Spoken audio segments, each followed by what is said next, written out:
राजगढ़ जिले में एक साथ हो रही है 140 सोसाइटी की जांच। किसानों को दी जिला महाप्रबंधक DR सिरोठिया ने शुभकामनाएं। आपको बता दें कि गुरुवार को हमारी टीम राजगढ़ पहुंची थी, जहां पर सहकारिता विभाग के मुख्य कार्यपालन अधिकारी DR सिरोठिया से राजगढ़ जिले के CCB शाखाओं एवं सोसाइटी के विषय में चर्चा की गई। राजगढ़ जिले में सहकारिता बैंक से जुड़ी हुई 140 सोसाइटियों की एक साथ जांच की जा रही है, जिसको लेकर जिले भर में हड़कंप मचा हुआ है।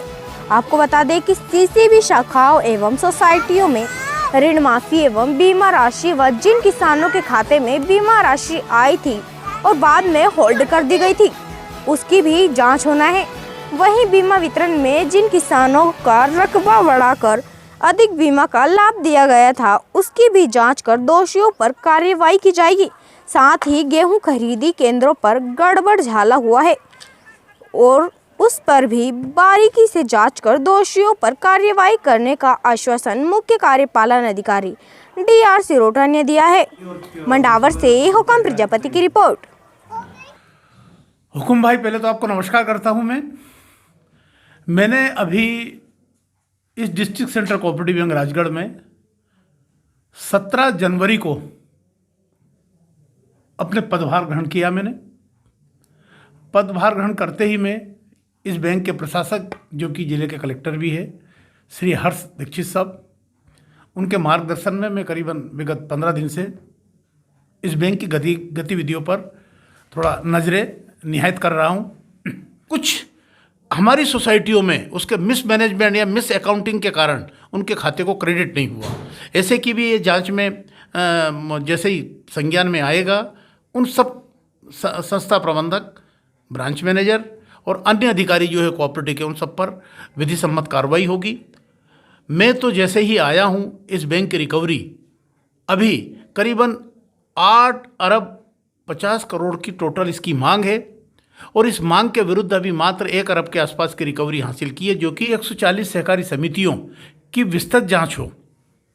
तो माननीय कलेक्टर साहब के निर्देशानुसार मैंने 140 सहकारी समितियों की विस्तृत जांच हेतु माननीय कलेक्टर साहब के निर्देशानुसार जिले के समस्त SDM साहिबान, तहसीलदार साहिबान, नायब तहसीलदार साहिबान और जिले के हमारे कोऑपरेटिव बैंक के जितने भी अधिकारी है, प्लस जिले के की पर्सनल जो कि अन्य अधिकारी है, इन सबको माननीय कलेक्टर साहब ने जांच अधिकारी नियुक्त कर 3 दिवस में रिपोर्ट मांगी है।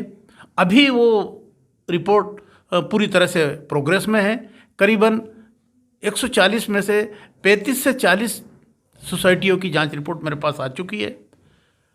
इनमें जो विसंगतियां पाई गई है, स्पेशली उसमें कुछ किसानों को डिफ़ॉल्ट होते हुए कर्ज मुहैया करा दिया, कुछ किसानों को जो शेयर कैपिटल रिकवर करना चाहिए, एक छोटे किसान से 4% और बड़े किसानों से 8%, तो ये एक विधि सम्मत है और ये आदेश है शासन के, पर उसमें भी हमारे सोसाइटी मैनेजर ने कुछ कमियां की है, तो वो भी पटल पर आएगी कि इन किसान भाइयों से वास्तविक में कितना शेयर लेना था और कितना लिया।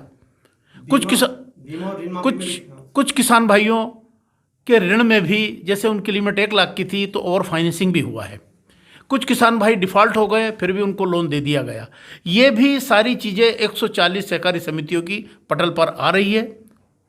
विगत 2017 से लेकर अभी कंटिन्यू 2019 तक क्रॉप इंश्योरेंस का जो बीमा किया था, उस बीमा के तहत भी किसान भाइयों की प्रीमियम, तो जो हमारी agriculture insurance company of India limited है, वहाँ पर टाइमली गई है। जाने के बाद में ऐसे किसान भाई हैं जिनकी कंप्लेंट्स आ रही है, CM हेल्पलाइन पर भी उनकी कंप्लेंट्स है। मैं आया जब मुझे करीबन 200 CM हेल्पलाइन की कंप्लेंट्स मुझे मिली थी।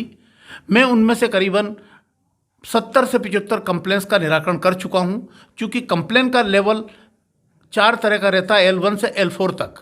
तो अधिकतम इसमें से शिकायतें जो है कि L4 पर गई है। उनमें किसान भाइयों का कुछ का तो बीमा कंपनियों से ही नहीं मिला है, किसी कारण में से कम टूट जाए। तो इन सारी स्थिति को देखते हुए सारे मेरे अधिकारियों को मैंने टारगेटिंग किया है, इंस्ट्रक्ट किया है कि कहीं ऐसा ना हो कि अगले माह से अपना वेतन रुक जाए।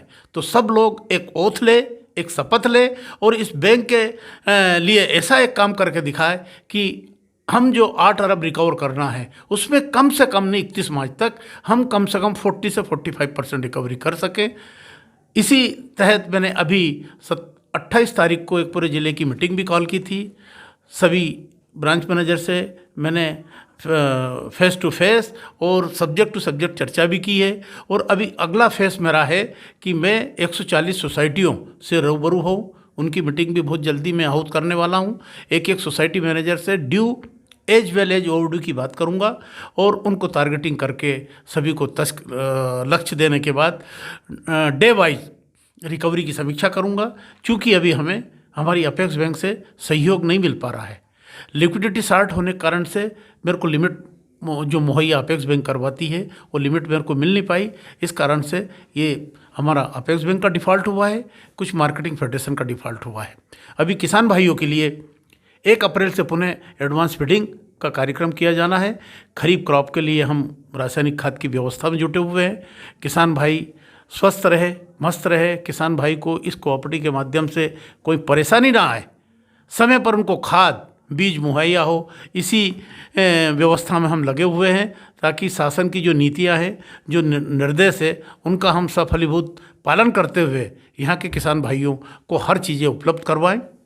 किसान भाइयों के लिए ये बैंक मैक्सिमम 3 लाख तक ऋण मुहैया कराती है, जिसमें 55% नगद और 45% काइंड के रूप में जो खाद और बीज के रूप में दिया जाता है। किसान भाई की भू जोत अधिकार के आधार पर उसकी एक लिमिट बन जाती है और लिमिट से किसान भाई अपना ऑपरेशन करता है। 2 किसान भाई की ड्यू डेट रहती है। खरीफ का ऋण लेता है तो 28 मार्च के पहले उसे जमा करना होता है। रबी का ऋण लेता है तो 15 जून के पहले उसको रिपे करना होता है। यदि इसके बाद में किसान भाई डिफ़ॉल्ट होता है तो शासन द्वारा जो 0% ब्याज पर यह शॉर्ट टर्म लोन उपलब्ध कराया जाता है, उससे फिर किसान भाई वंचित रह जाएगा। इसलिए किसान भाइयों से भी, इस जिले के किसान भाइयों से मेरा अनुरोध है, मेरा निवेदन है कि समय पर कोऑपरेटिव बैंक की सोसाइटियों से जो कर्ज लिया है उसे अदा करें, ताकि 0% पर जो आपने लोन लिया है उसका फ़ायदा ले सके। अन्यथा डिफ़ॉल्ट होने के बाद अगला ऋण भी नहीं मिलेगा, खाद बीज भी नहीं मिलेगा। तो इससे बचे और टाइमली जो ऋण जिस सोसाइटी से लिया है टाइमली ड्यू डेट के पहले आप अदा करें, ताकि फर्स्ट कम फर्स्ट रिसीट जो प्रिंसिपल है शासन का, प्रथम आए प्रथम पाए के आधार पर किसान भाई सोसाइटियों से ऋण ले। जल्दी ही बैंक का डिफ़ॉल्ट भी हम क्लियर करेंगे और किसान भाइयों के लिए खरीफ की व्यवस्था के लिए अभी से हम जुड़ गए हैं। किसान भाइयों को पुनः ढेर सारी शुभकामनाएं।